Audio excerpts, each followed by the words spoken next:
შემოგვიერთდა სტუმარი, სპორტსმენი, ძიუდოისტი, მსოფლიოსა და ევროპის მოქმედი ჩემპიონი ეთერ ლიპერტელიანი, რომელიც რამდენიმე დღის წინ კვირას, რამდენიმე დღის წინ ევროპის 2026 წლის ჩემპიონი გახდა. ეთო, მოგესალმებით, ძალიან დიდი მადლობა ჩვენთან მობრძანებისთვის და გილოცავთ ამ დიდ წარმატებას და ულოცავთ მთელ საქართველოს, იმიტომ რომ ეს ძალიან დიდი წარმატებაა ჩვენთვის ყველასთვის. დიდი მადლობა. ეს წარმატება და ეს გამარჯვება მიუძღვენით პატრიარქს და ეს ვიდეოც ნახავ მთელმა საქართველომ. ჩვენ ახლა შეგვიძლია რომ ეს პატარა მონაკვეთი ვაჩვენოთ მაყურებელს და შემდეგ უკვე დავიწყოთ საუბარი.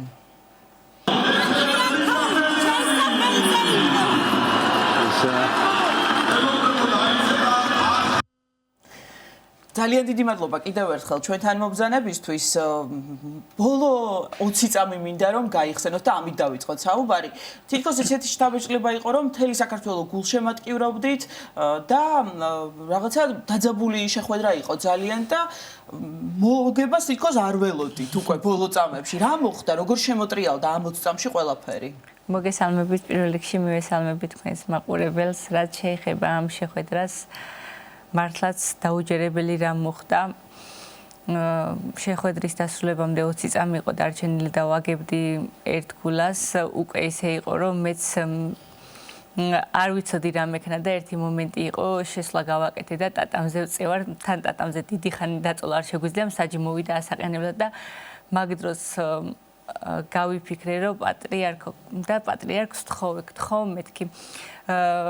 მანამდეც ნათქვამი მქონდა პატრიარქისთვის და ვესაუბრებოდი გულში და გთხოვ მეთქი, მინდა რომ ჩემი პირობა შევასრულო, მინდა რომ ეს ოქროს მედალი შენ მოგიზღვრა მეთქი და მომეცი ძალა იმის რომ გავხდე ჩემპიონი მეთქი და ძალიან დაღლილი ვიყავი უკვე შეხვედრის მიწრული რადგან იყო ძალიან დაღლილი ვიყავი და უცბად წამოვდექი სრულიად დასვენებული და ეს სრულიად სხვანაირი წამოვდექი და მივედი ძალიან დიდი მოტივაციით რომ მოუგებდი და ზუსტად ეს თხოვნა იყო თუ არა ისეთი გდება გავაკეთე რომ აგვატირებ მთელი საქართველო. არასდროს არ დამიმუშავებია ეს გდება და მაგ დროსაც მივხვდი რომ უკვე პატრიარქი ჩემს გვერდით იყო ისედაც მთელი დღის განმავლობაში ყოველთვის წარმომედგინა ის ბოლო შეხვედრა, როდესაც ბოლოს შევხვდით პატრიარქს და დაგლოცა. როდის მოხდა ეს? დაახლოებით 1 წლის წინ იყო ეს ყველაფერი და უკვე ძალიან ცუდად იყო, მაგრამ მე ეს ყველაფერი ჩამჭა ფიქრებში და ზუსტად ის წარმომედგინა, რომ აი მუხლებზე ვემთხვეოდი და მლოცავდა და მთელი დღეც მართლაც იღბლიანი იყო ჩემთვის. ეს ერთი შეხვედრა გქონდათ პატრიარქთან?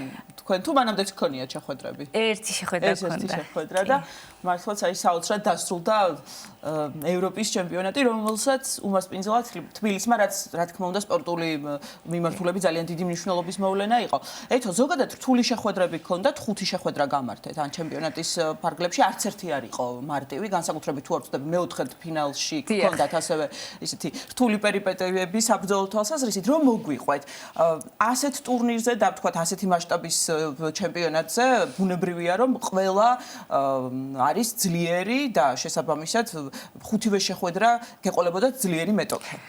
დიახ, რა თქმა უნდა, ყველა მეტოქე კარგად უნდა შევაფასოთ და ყველა ძლიერები იყვნენ. მე პირველ ნომრად ვიყავი განთესილი და შესაბამისად მინდოდა რომ ეს ტიტული მომეპოვებინა, რადგან წინა წელს გავხდი პირველი მსოფლიო ჩემპიონი ქალი და წელს მინდოდა რომ ისევ დამეწერა ისტორია და გავხდარიყავი პირველი ევროპის ჩემპიონი, აქამდე არ ვყოლია არავინ და რა თქმა უნდა, ცოტა საპასუხისმგებლო იყო ეს ყველაფერი, რომ საქართველოში იტარდებოდა და პლუს ის, რომ მინდოდა ეს ტიტული ჩემთან დარჩენილი იყო, ჩემს ხალხთან ერთად და დაახლოებით რამდენიმე დღით ადრე მივიღე ტრავმა ხელზე და ცოტა თითი მკიოდა ძალიან და ცოტა ფსიქოლოგიურად ცუდად ვიყავი, იმიტომ რომ მეგონა რომ ყველაფერი ისე არ წავიდოდა, როგორც მე მსურდა, მაგრამ მადლობა ღმერთს, რომ ყველაფერი ისე წავიდა, როგორც მინდოდა.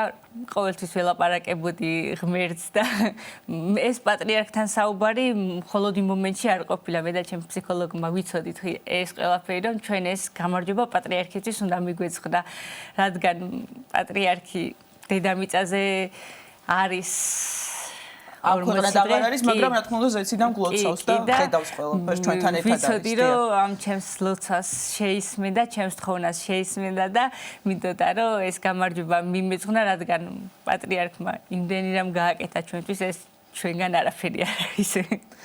რომელი შეხვედრა იყო ყველაზე რთული მაინც? აი თქვათ ბოლო გასაგებია და ვუყურებდით ყველა და მართლა საოცრება მოხდა ბოლო 20 წამში. აი მეოთხედფინალის რომ გაიხსენოთ, რუსი მეტოქე ყავდა. კი, რუსი მეტოქე ყავდა და ამასთან მინდა ვისაუბრო, ანუ იღბალი მთელი დღე ჩემთან იყო და რუს მეტოქეს ისეთ ილეთებიდან გამოვედი, რომ შეიძლებოდა მაგილეცე ვიღაცა დაცემულიყო, მაგრამ აი რატომღაც უგრძნობდი, რომ კი, აი მართლა უგრძნობდი, რომ მაგ დროს უფალი ჩემთან იყო და მომცა ძალა იმის, რომ აი იმილეთიდან ამოსულიყავთ, რომ შეიძლება სხვა შეჯიბრზე, სხვა მომენტში, აი მართლა დაუცემულიყავ, მაგრამ აი ყველა გაოცებული იყო, როგორ ამოხვედი იმილეთიდან და მართლაც დაძაბული ბრძოლა იყო, მაგრამ მქონდა იმის იმედი და რწმენა, რომ მე ჩემპიონი გავხდებოდი დღეს. პირველი ქალი ძიუდოისტი, რომელიც გახდა მსოფლიო ჩემპიონი, გახდა ევროპის ჩემპიონი და ზოგადად ამ სფეროში გაიკვალა გზა პირველმა. აი ეს რა შეგრძნება არის და ალბათ არის მაგალითი, ხო, სხვა ახალგაზრდა გოგონებისთვის, რომლებსაც ეს აქამდე სხვა გოგონებისთვის, რომლებსაც ეს ჯერ არ უფიქრიათ, თქვათ ამ კუთხით კარიერის გაგრძელება სპორტში, მაგრამ აი მათთვის ხართ მაგალითი. რა თქმა უნდა, მიხარია ეს ყველაფერი, რადგან მე არავინ არ მყავდა ისეთი, ვისაც მიუბაძავდი და ვისგანაც მაგალითს ავიღებდი ან мотиваციას.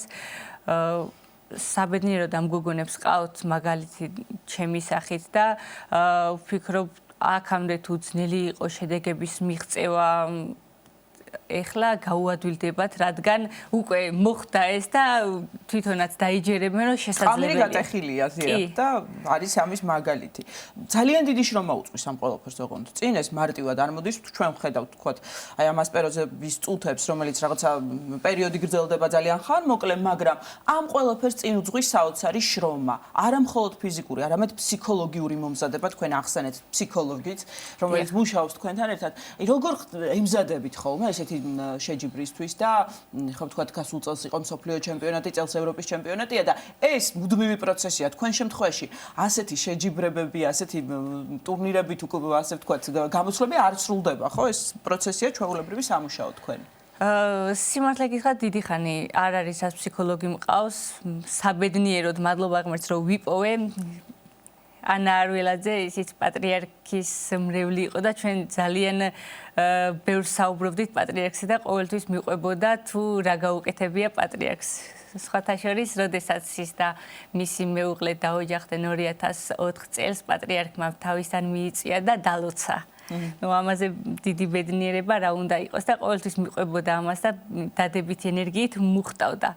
და საქართველოს ძალიან ბევრი წყვილი არის, რომელიც პატრიარქს პირადად ასეყავს დალოცვილი. ესეც ალბათ არის საოცარი და უნიკალური შემთხვევა მსოფლიოში, როდესაც პატრიარქი პირადად ლოცავს წყვილებს და პატრიარქი არის 50,000-ზე მეტი ბავშვის ნათლი. ასეთი შემთხვევა მსოფლიოში არ არსებობს.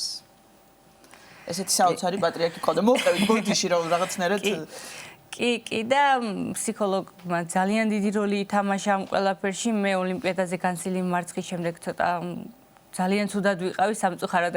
ადამიანები მხოლოდ შედეგს ხედავენ, მხოლოდ წარმატებას ხედავენ, მაგრამ ვერ ხედავთ იმას, თუ რამ ხელა შრომა წვალება არის ამის უკან. ძალიან ცუდად ვიყავი ოლიმპიადაზე განცდილი მარცხის შემდეგ და შემდეგ ვიპოვე ეს უსაყვარლესი გოგონა, რომელიც ძალიან დამეხმარა და გავხდი მსოფლიო ჩემპიონი. რაც მართლაც დაუჯერებელი იყო მაგ დროს ისეთი შეხვედრები ჩავატარე, ისეთ ხალხს მოუგე, დაუჯერებელი იყო, მაგრამ მაგ დროსაც ჩემს გვერდით იყო უფალი, ესე რომ ვთქვათ, მართლაც ყველანაირად მეხმარებოდა. მე მარტო ამაზე არ ვიტყვი, მე დაახლოებით 10 წლის ვიყავი, როდესაც თბილისში წამოვედი, მშობლები დავტოვე სვანეთში და ყოველდღე რუსთავიდან მიწევდა თბილისში 10 წლის ბავშვი 10 წლის ბავშვი და თქვენ წარმოიდგინეთ, მართლა ძალიან რთული იყო, მშობლები დატოვო შორს და იცხოვრო შორს, მაგრამ ბიძაჩემმა წამომიყვანა, მე და ბიძა ვცხოვრობდით მარტო. და ვფიქრობ, რომ ღვთისმშობელი და უფალი ჩემს გვერდით იყვნენ, რადგან ძალიან რთული გზა გავიარე, კიდე ახლა ვერ ვიტყვი ისე, მაგრამ რთული გზა გავიარე და ვფიქრობ ამ ყველაფერში უფალი ჩემს გვერდით იყო და ანუ ყოველთვის დედაჩემს ვეუბნები, მეთქი ჩემზე არ იდარდო, მეთქი მე უფლიშვილი ვარ მეთქი და უფალს ესე ხელში აყვანილი დავყავარ მეთქი, ნუ ახლა ცოტა ისე მახსენდება მეუღლე ძალიან გოჩი გიდგათ ასევე, ხო? კი, მე და ჩემი მეუღლე 12 წელია შეყვარებულები ვიყავით. შემდეგ 2 წლის წინ შევქმნით ოჯახი და აი ყველანაირად გვერდში მიდგას ამ ყველაფერში და ყველანაირად ცდილობს რომ სულ რამდენი წლის ხართ? 26 წლის ვარ და 14-15 წლიდან მოყოლებული შეყვარებულები ვართ და აი დღე არ გავიდოდა ისე რომ ანუ ერთმანეთის გარეშე ყოფილიყავით, არ შეგვეძლო ერთმანეთო და ვფიქრობ რომ ეს ადამიანიც უფალმა გამომიგზავნა. ნამდვილად ასე არის და ეს ამდენი წარმატება და კიდევ წინ რამდენი წარმატება არის? წინ კიდევ რა გეგმებია წინ? გეგმებს რაც შეეხება ასე წინასწარ არ ვიცი, თუმცა მსოფლიო ჩემპიონატი გვაქვს ოქტომბერში. წინასწარ ვერ ვიტყვი რა იქნება, მაგრამ ჩემი მაქსიმუმი ყველა ვარჯიშზე ერთი და იგივეა, ვცდილობ მაქსიმუმი ჩავდო და ყველა ვარჯიშიდან გამოვიდე დაღლილი და ისეთი რომ რაღაც ვისწავლო. შესაბამისად შევეცდები რომ ვიბრძოლო რა თქმა უნდა უმაღლესი სინჯის მედლებისთვის და ვივარჯიშებ თავდაუზოგავად და დანარჩენი უფლისნებაა ყველაფერი რაც მოხდება. წარმატებას გისურვებთ, უფლის შემწეობას, ძალიან დიდი მადლობა რომ იყავით ჩვენი სტუდიის სტუმარი და გილოცავთ კიდევ ერთხელ ამ დიდ წარმატებას და გამარჯვებას, რომელიც არის ყველას ჩვენი დიდი წარმატება მთელი საქართველოში. პირველი ქალი ძიუდოისტი ევროპისა და მსოფლიოს რომელიც გახდა მსოფლიოს და ევროპის ჩემპიონი ეთერ ლიპარტელიანი იყო ჩვენი გადაცემის სტუმარი.